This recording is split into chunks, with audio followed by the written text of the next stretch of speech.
A civilização grega da Idade Antiga é uma referência cultural para o mundo ocidental. Qualquer país europeu ou país de influência cultural europeia, ao buscar o seu passado, retorna, em maior ou menor grau, até essa civilização. Hoje, no História Rápida, você vai aprender sobre a origem dos gregos. Eu sou o professor Luiz Felipe e você está numa produção especial do História Rápida para o portal InfoEnem. História Rápida. Pelo que os historiadores sabem, os aqueus foram o primeiro povo a se estabelecer no sul da Grécia. Eles sofriam muita influência cultural dos cretenses. Depois, foram chegando outros povos, os jônios, os eólios, os dórios. E aí as coisas foram mudando, eles acabaram se misturando. Quer saber como eles viviam? Deixa comigo, te explico em menos de 5 minutos. Por volta de 1400 a.C., os aqueus, que moravam no sul da Grécia, por influência da cultura dos habitantes da ilha de Creta, passaram a construir palácios.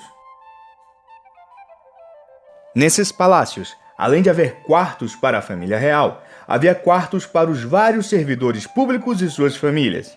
Entre eles temos os assistentes reais, os guardas e os sacerdotes. Havia ainda aposentos e oficinas para os artesãos fabricarem e venderem suas mercadorias, templos para os deuses e armazéns para estocar alimentos. Essa era a chamada Sociedade Palaciana. Era uma verdadeira cidade em forma de palácio.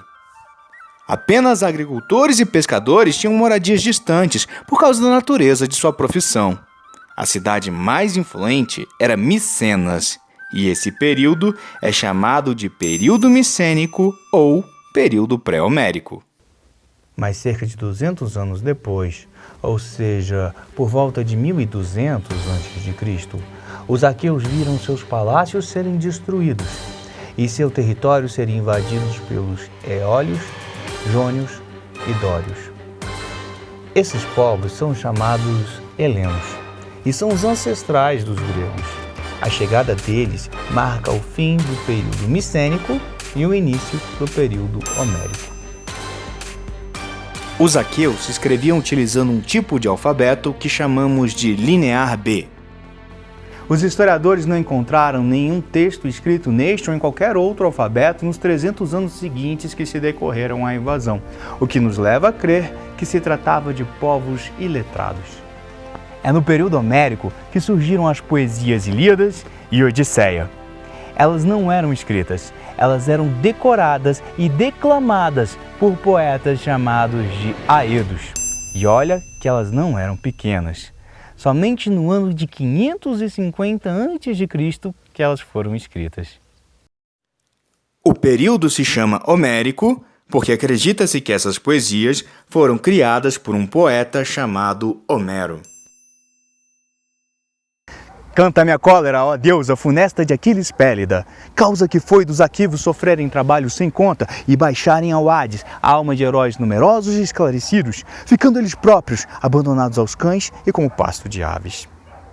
A Ilíadas conta a história da guerra contra Troia, e Odisseia conta a história de Odisseu, o herói que teve a ideia de construir o cavalo de madeira para transpor os muros de Troia. Bom, Poseidon não gostou nada disso e, como deus dos mares que ele era, fez ele ficar perdido 10 anos no mar.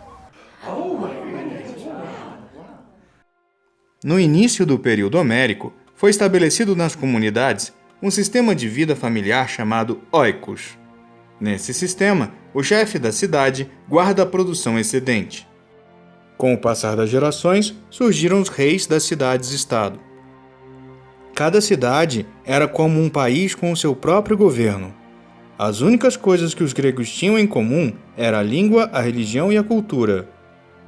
As cidades-estado eram compostas por uma área rural, um núcleo urbano onde acontecia o comércio, e a Acrópole, que era o ponto mais alto da cidade e centro de defesa contra invasões. O território agrícola era dividido entre os cidadãos de uma forma desigual. Havia uma pequena quantidade de famílias com terras grandes e privilegiadas, e uma grande quantidade de pessoas com terras pequenas e de baixa produção. Quando uma família não tinha uma colheita boa o suficiente para si, eles acabavam pegando empréstimo com as famílias mais ricas. Só que se não conseguisse pagar esse empréstimo, eles acabavam virando escravos. Outras pessoas abriram mão de suas terras e foram trabalhar como funcionários das famílias mais poderosas.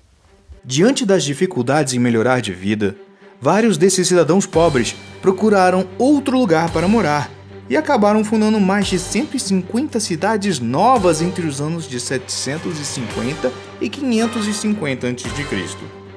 Esse tempo de expansão de colônias gregas foi o chamado Período Arcaico. No período arcaico, destacamos as cidades-estados de Atenas e Esparta. No próximo episódio de História Rápida, você vai ver como essas cidades eram administradas, as guerras médicas, a Guerra do Peloponeso e a expansão do Império Helenístico. O canal História Rápida tem ótimos vídeos sobre a pré-história, a Idade Antiga, a Idade Média, a Idade Moderna e a Idade Contemporânea. Que tal você aprender ou relembrar um pouco dessas histórias? Tenho certeza que você vai adorar. Te vejo lá!